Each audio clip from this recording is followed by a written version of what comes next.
अगला पॉइंट है कोयले की तैयारी।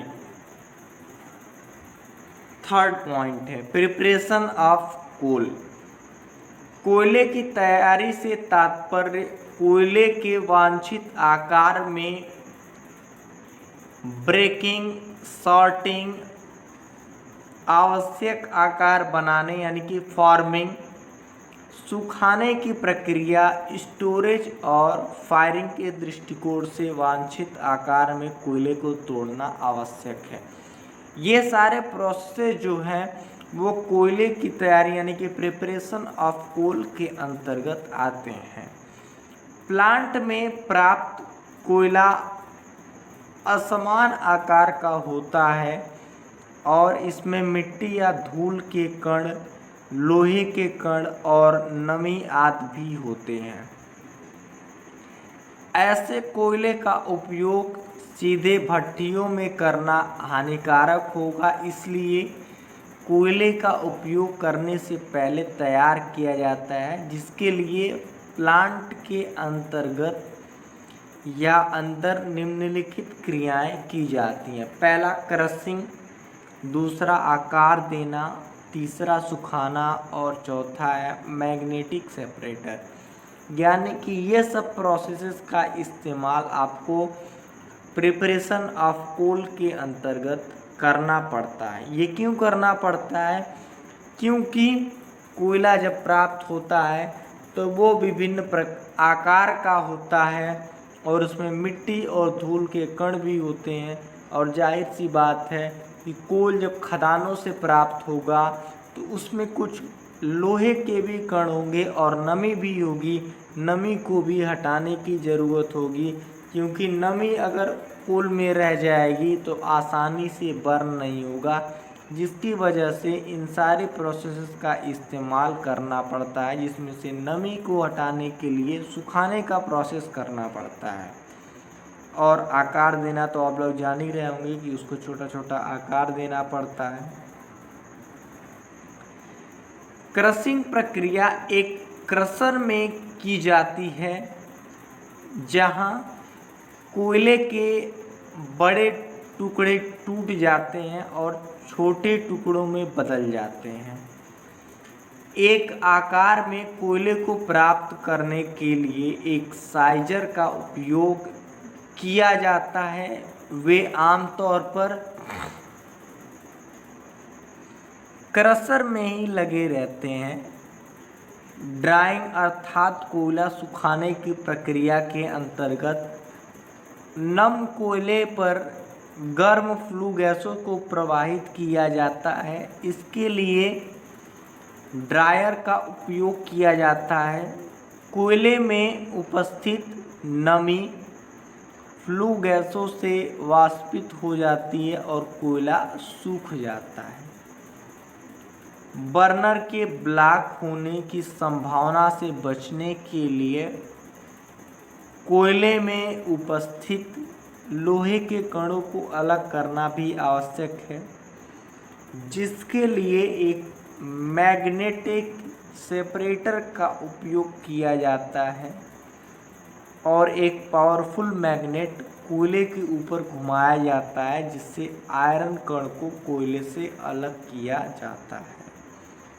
जैसा कि अब तक मैंने आपको बताया कि कोयले से नमी को अलग किया जाता है, नमी को हटाया जाता है किसके माध्यम से? फ्लू गैसेस के माध्यम से।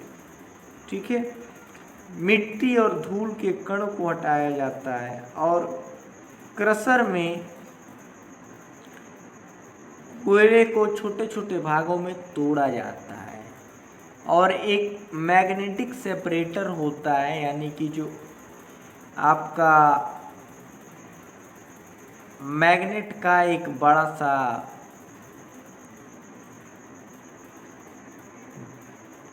टुकड़ा होगा, या जो कि कोयले के ऊपर घुमाया जाता है, जिसकी वजह से उसमें अगर कुछ लोहे के कण होते हैं तो उसकी तरफ आकर्षित होते हैं और वो कोयले से निष्कासित कर दिए जाते हैं।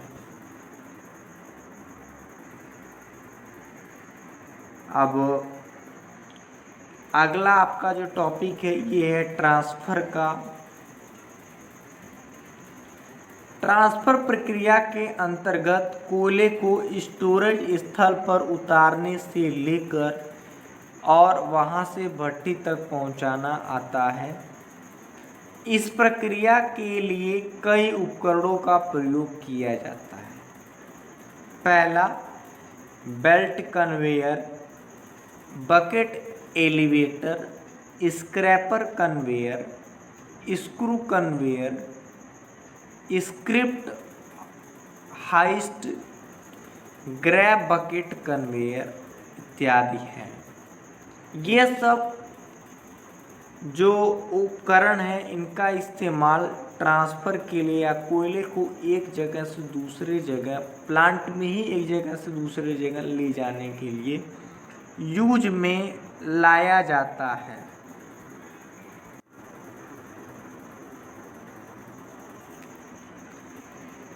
अब हम लोग पढ़ेंगे एक एक करके इन उपकरणों को समझेंगे और समझने की कोशिश भी करेंगे।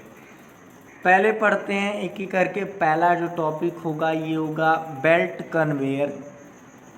बेल्ट कन्वेयर का उपयोग बड़े प्लांट में बड़ी मात्रा में कोयले को स्थानांतरित करने के लिए किया जाता है।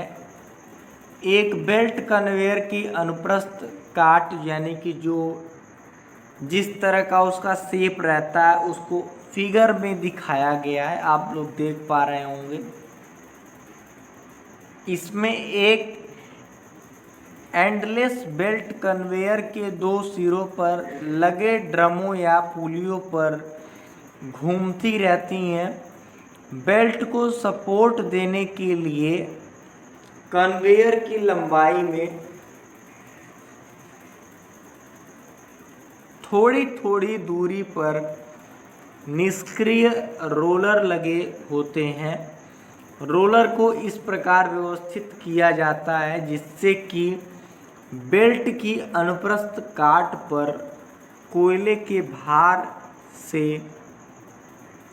पड़ने वाले झोल के लिए स्थान बना रहे। फिगर में आप लोग देख रहे होंगे नीचे रोलर है, उसके ऊपर बेल्ट है जो कि उसी पे मूव करता है और एक वापसी रोलर बीच में एक साइड लगा हुआ है और ऊपर में कोयला है और एक फ्रेम का बना हुआ एक फ्रेम है जिस पे कि ये पूरा उपकरण सपोर्ट करता है। बेल्ट कन्वेयर में प्रयुक्त बेल्ट रबर, कैनवस या पाल्टा आदि से बनी होती हैं। कन्वेयर को क्षैतिज से 20 डिग्री के कोण पर तक संचालन किया जा सकता है। बेल्ट की औसत गति 60 से 100 मीटर पर मिनट हो सकती है। बेल्ट कन्वेयर द्वारा कोयले की हैंडलिंग 400 मीटर तक की जा सकती है। इसकी कोयला हैंडलिंग की क्षमता 50 से 100 टन पर आवर है। अब बेल्ट कन्वेयर के एडवांटेजेस क्या हैं वो देख लेते हैं। कोयले की आपूर्ति निरंतर और अधिक दूर तक हो सकती है, जैसा कि मैंने आपसे बताया कि 400 मीटर तक कोयले की आपूर्ति इसके द्वारा की जा सकती है। बड़े और मध्यम प्लांट के लिए उपयुक्त है। संचालन और रखरखाव सरल और आसान होता है। अन्य कन्वेयर की तुलना में कम इलेक्ट्रिसिटी खर्च लेता है। बेल्ट की गति को बदलकर कोयले के हस्तांतरण की दर को बदला जा सकता है। बेल्ट को कवर करके कोयले को बारिश और धूल से बचाया जा सकता है। और इसी में अगला जो उपकरण है ये है बकेट एलिवेटर। बकेट एलिवेटर का उपयोग अक्सर ऊर्ध्वाधर दिशा में कोयले को स्थानांतरित करने के लिए किया जाता है। इसमें एक बेल्ट के समान दूरी पर कोयला ढोने वाली बाल्टी लगी होती है। चैन दो पहियों पर घूमती रहती है। अब इस फिगर से आपको समझाने की कोशिश करेंगे इस फिगर में क्या क्या है। कुछ आपको दांतेदार पहिया दिख रहा होगा। एक साइड में जो लेफ्ट हैंड साइड है वहाँ पे हॉपर दिख रहा है। हॉपर में कोयले का प्रवेश करवाते हैं और जो आपका दांतेदार पहिया है ये क्या करता है, ये मूव करता है किस पे, आपके रोलर की सहायता से। उस पर रोलर होते हैं, वो रोलर की सहायता से, रोलर मूवेबल होते हैं जिनकी सहायता से दांतेदार पहिया क्या करता है, वो मूव करता है, वो उसी पे घूमता रहता है। देख रहे होंगे इसकी स्पीड भी दिखाई गई है, यानी कि जो उसका रोटेशन है वो भी एरो के माध्यम से दिखाया गया है कि ये नीचे से ऊपर की तरफ क्या कर रहा है, मूव कर रहा है। तो जब दांतेदार पहिया नीचे की तरफ आएगा और नीचे से जब ऊपर की तरफ जाएगा तो उस दांतेदार पहिए में एक बाल्टी टाइप का होता है, ठीक है। तो उसमें क्या रहता है कि कोयला हॉपर द्वारा भर जाता है और जब ये पहिया ऊपर की तरफ जाता है या बाल्टी ऊपर की तरफ जाता है तो ये उल्टा हो जाता है और कोयले का वहाँ पे निकास कर देता है।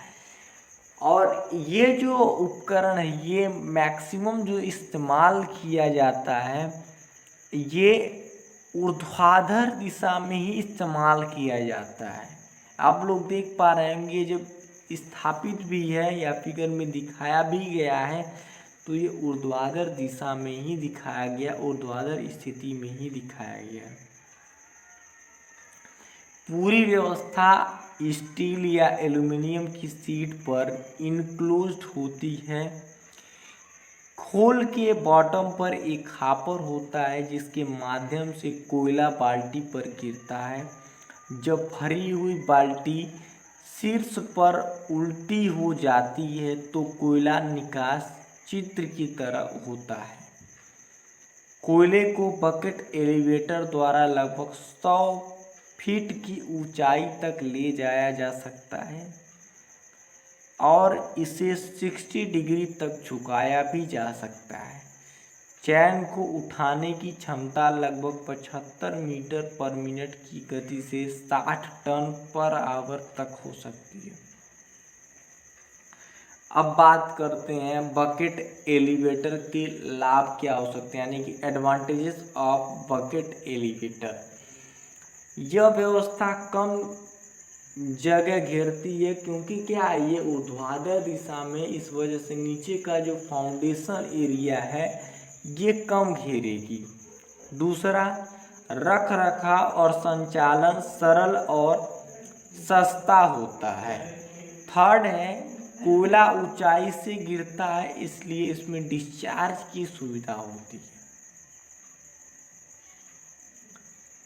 अब इसमें जो थर्ड पॉइंट है, यानी कि जो तीसरा आपका उपकरण ये है स्क्रैपर कन्वेयर। स्क्रैपर कन्वेयर का उपयोग क्षैतिज और लंबवत रूप से कोयले को स्थानांतरित करने के लिए किया जाता है। विशेषतः जब कई स्टोरेज बिन कन्वेयर बेल्ट के नीचे होते हैं। कन्वेयर में एक एंडलेस चैन पर कई स्टील स्क्रैपर्स होते हैं, जैसा कि आपको फिगर में दिखाया गया है या चित्र में दिखाया गया। चैन दो पहियों पर घूमती है। इस पूरे सिस्टम को स्टील या कच्चा लोहे से बने आवरण में सील कर दिया जाता है। चैन की गति के अनुसार जब स्क्रैपर आवरण में चलते हैं तो कोयला इसके साथ आगे बढ़ता है। कोयला आवरण के एक एंड पर भरता है और दूसरे एंड पर निकास हो जाता है। जैसा कि सारे उपकरण में ऐसा ही होता है कि कोयला एक जगह पे भरता है और दूसरी जगह पे ले जाके उसका निकास कर देता है। अब इस स्क्रैपर के आप एडवांटेजेस देखेंगे कि क्या इसके एडवांटेजेस हैं। कोयले के साथ ऐश का डिस्पोजल भी उपयुक्त है। यह व्यवस्था कम जगह घेरती है। इसकी संरचना मजबूत और संचालन सरल है। इसकी गति सीमा 30 से 45 मीटर पर मिनट है और आवश्यकता अनुसार इसे बदला भी जा सकता है। इसके कुछ लिमिटेशंस भी हैं। इसमें अन्य व्यवस्था की तुलना में पावर का व्यय अधिक होता है। इसके पर्स और क्रशिंग की घिसाई पर टूट फूट अधिक होता है। 9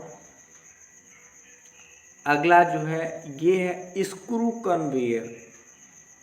स्क्रू कन्वेयर का प्रमुख भाग एक स्क्रू या हेलिकल होता है या है, जो कि फिगर में दिख रहा होगा कि ये क्या है, कुछ स्क्रू के आकार है। आप स्क्रू देखे होंगे तो उसमें देख पा रहे होंगे कि उसमें एक रिंग टाइप का बना होता है, एक सर्कल टाइप का, जो कि सर्कल क्या है, एक घूमता रहता है, ऊपर की तरफ होता है, जो दोनों एंडों के साथ साथ मध्य में बियरिंगों द्वारा सपोर्टेड होता है, जैसा कि फिगर में दिखाया गया है। अब देख पा रहे होंगे आप लोग कि ऊपर में प्रवेश लिखा हुआ है, जहां से कि प्रवेश करवाया जाता है कोल का। फिर ये बियरिंग के माध्यम से जो आपको स्क्रू दिख रहा होगा, ये घूमता रहता है। जब ये घूमेगा और आगे की तरफ ये क्या करेगा, कोयले को प्रवाहित करेगा या आगे की तरफ ले जाने की कोशिश करेगा। और ये जब कोयले को आगे की तरफ ले जाएगा तो कोयला आगे की तरफ से निकास होकर नीचे की तरफ गिर जाएगा। और ये बियरिंग को मोटर के द्वारा मूव करवाया जाता है या मोटर के द्वारा ही चलाया जाता है।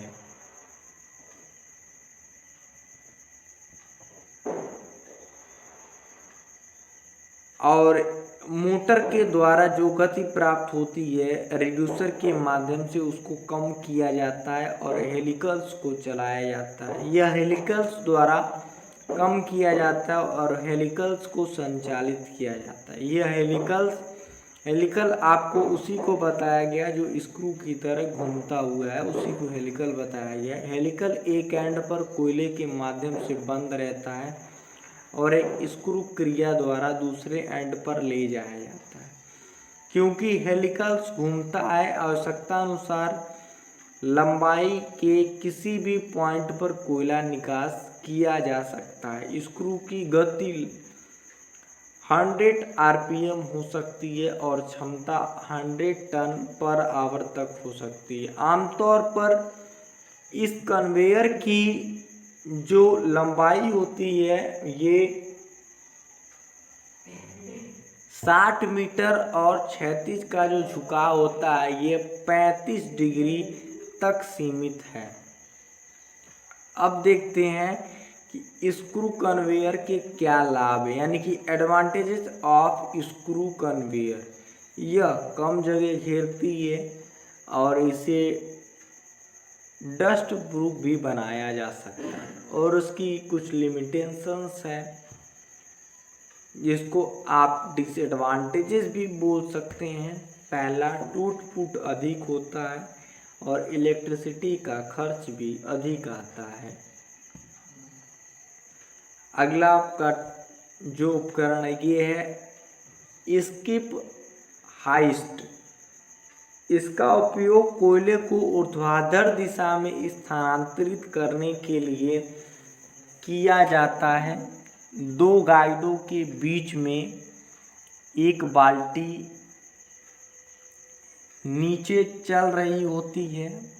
बाल्टी को ट्रिगर करने के लिए केबल वायर का उपयोग किया जाता है। यह केबल वायर एक सीव या पुली और ड्रम पर लपेटा जाता है। इलेक्ट्रिक मोटर की मदद से शिव या पुली को घुमाकर केबिल को खोला या लपेटा जाता है। केबिल की गति लगभग 30 मीटर पर मिनट होती है। अब स्किप के लाभ यानी कि advantages of skip. Come power की आवश्यकता होती है, अपेक्षाकृत कम जगह घेरते हैं और संचालन या संरचना या रखरखाव सरल होता है। अब इसके क्या है लिमिटेशंस, क्या क्या हैं। प्रारंभिक लागत अधिक होती है, केबिल की टूट फूट होती है और कोयले की प्राप्ति रुक रुक कर होती है। नाउ अगला पॉइंट है, ये है ग्रैब बकेट कन्वेयर। उसी के सामने उसका फिगर भी दिखाया गया है। ग्रैब बकेट का उपयोग ट्रक या वैगन से कोयला उतारने या अन्य कन्वेयर का स्थानांतरित करने के लिए किया जाता है। यह एक ऐसा कन्वेयर है जिसका उपयोग कोयले को एक ही रास्ते से एक स्थान से दूसरे स्थान पर पहुंचाने के लिए किया जाता है। इसे हाथों और पावर दोनों द्वारा चलाया जा सकता है। ग्रैब बकेट कन्वेयर की क्षमता लगभग 100 टन प्रति घंटा। इस मशीन की प्रारंभिक लागत अधिक है लेकिन परिचालन लागत कम आता है, यानी कि जो प्रारंभिक लागत है इसको खरीदने में जो कॉस्ट आता है वो अधिक है, लेकिन उसके बाद का कॉस्ट इसका सस्ता पड़ता है। अब है पांचवा पॉइंट, कोयले का आउटडोर स्टोरेज। कोयले की अनुपलब्धता के कारण कोई भी प्लांट कार्य करना बंद कर देता है, इसलिए कोयले की एक निश्चित मात्रा हमेशा स्टोर रखी जाती है। प्लांट परिसर में सुरक्षित रूप से कोयला रखने के सिस्टम को स्टोरेज कहा जाता है। इसके अतिरिक्त कोयले के पर्याप्त स्टोरेज की स्थिति में मैनेजरों को आवश्यकता के अनुसार उचित मूल्य पर कोयला खरीदने की भी स्वतंत्रता होती है। आमतौर पर एक सुरक्षित रिजर्व में कोयले की वार्षिक खपत का लगभग 10% रखना पर्याप्त होता है। कोयला का स्टोरेज दो प्रकार का होता है, पहला लाइव स्टोरेज, दूसरा डेड स्टोरेज, जो कि प्रीवियस के वीडियो में मैं आपको उसको डीपली बता चुका हूँ या विस्तार पूर्वक मैंने बताया हुआ है। डेड स्टोरेज से कोयले की आपूर्ति कोयले की हड़ताल, प्राकृतिक आपदा आदि जैसी प्रतिकूल परिस्थितियों से की जाती है। लाइव स्टोरेज से कोयले का दहन स्टोरेज को आपूर्ति प्लांट के संचालन के लिए आपूर्ति की जाती है। डेड स्टोरेज की तुलना में लाइव स्टोरेज में कोयले की मात्रा कम होती है। लाइव स्टोरेज स्टील या आरसीसी से बने बंकरों के रूप में होता है, जिसके निचले हिस्से में कोयले की निकासी के लिए एक गेट बनाया जाता है। कोयला एक दहनशील पदार्थ होने के कारण इसका अधिक और सुरक्षित स्टोरेज बनाना आवश्यक होता है और ये बनाना बहुत कठिन भी होता है। यह लगभग 27 डिग्री सेल्सियस के सामान्य तापमान पर ऑक्सीकरण शुरू कर देता है, जिसको इनका भार और कैलोरी मान कम हो जाता है। यदि ऑक्सीकरण की क्रिया तीव्र है तो कोयला दहन भी संभव है, इसलिए इसके स्टोरेज में विशेष सावधानियां बरतनी होती हैं। कोयला स्टोरेज में रखी जाने वाली कुछ विशेष सावधानियां को पढ़ लेते हैं। पहला है कोयला स्टोरेज स्थल के आसपास कोई स्थिर जल नहीं होना चाहिए। इससे क्या है, नमी क्रिएट करेगा। कोयला रखने के स्थान पर कि आप उसके आसपास ज्वलनशील पदार्थ जैसे पेट्रोल, केरोसिन आदि को स्टोर नहीं किया जाना चाहिए। थर्ड है कोयले के ढेर को कॉम्पैक्ट किया जाना चाहिए ताकि हवा इसमें अंदर से गुजरे और दहन संभव ना हो। स्टोरेज स्थल के पास पर्याप्त आग बुझाने के उपाय और उपकरण उपलब्ध होने चाहिए। जहाँ तक संभव हो कोयले के ढेर शंक्वाकार नहीं रखा जाना चाहिए। अगला पॉइंट है जहाँ तक संभव हो कोयले को तीव्र और ब्राइट सूर्य की रोशनी से दूर रखना चाहिए। स्टोरेज स्थान के पास स्टीम पाइप नहीं होना चाहिए। कोयले को बार बार गीला और सूखा नहीं करना चाहिए। स्टोरेज स्थल को ऐसे स्थान पर चुना जाना चाहिए जहां स्थानांतरण लागत मूल्य हो। ये जो भी कुछ पॉइंट आपको मैंने पढ़ के बताया है, ये क्या है, कोयले की स्टोरेज में रखी जाने वाली सावधानियां हैं जो कि मेन है। कुछ मेन आपको मैं ऐसे ही बता देता हूँ जो कि मेन आपको ध्यान रखने योग्य है, जो कि आप बिना जाने भी इसको बता सकते हैं कि जब स्टोरेज आप किसी भी ऐसे मटेरियल या फ्यूल का करते हैं तो आप ये ध्यान में रखते हैं कि वहाँ पे कुछ फायर सिस्टम ना हो जो कि जलने योग्य हो, जो कि आसानी से जल जाए, यानी कि पेट्रोल वगैरह ये सब, ठीक है। और हवा का जो स्थानांतरण वो आसानी से हो सके। और इसका क्या, शंक्वाकार आकार में एक ही ढेर नहीं बनाया जाना चाहिए, कुछ अलग अलग भाग में इसको रखना चाहिए ताकि अगर एक जगह या एक ढेर पे आग लगे तो वो दूसरी ढेर पे ना पकड़े या उसको आसानी से बुझाया जा सके। इस वजह से अलग अलग ढेर बना के या छोटा छोटा रखना चाहिए। कोयले के स्टोरेज को निम्नलिखित उपाय करके सुरक्षित बनाया जा सकता है, जो कि मैंने अभी बताया है। विभिन्न प्रकार के कोयले को अलग अलग ढेर या स्टैक किया जाना चाहिए। यदि ऐसा आप करते हैं तो किसी समय में जब आग लगने की संभावना होती है तब अन्य प्रकार के कोयले बच जाते हैं। दूसरा, यदि कोयले के ढेर पर डामर लगाया जाता है तो वायु प्रवाह कम से कम होगा और दहन की संभावना भी कम हो जाएगी। यदि समान आकार का कोयला देर से रखा जाता है ताकि देरी के दौरान हवा का प्रवाह समान रहेगा, इस प्रकार ऑक्सीकरण प्रतिक्रिया से उत्पन्न हीट हवा के साथ चली जाती है और कोयला दहन की संभावना को कम कर देता है। कवर्ड स्टोरेज, नेक्स्ट टॉपिक है कवर्ड स्टोरेज। लाइव स्टोरेज या कवर स्टोरेज से दहन उपकरण तक कोयले का ट्रांसफर एक छोटे से रीट्रांसफर सिस्टम द्वारा किया जाता है। इसमें बंकर या कोयला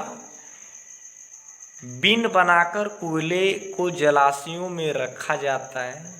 सर्वाधिक प्रयोग में आने वाले लाइव स्टोरेज बंकर स्टील की 6 mm यानी कि 6 mm मोटी प्लेट से बने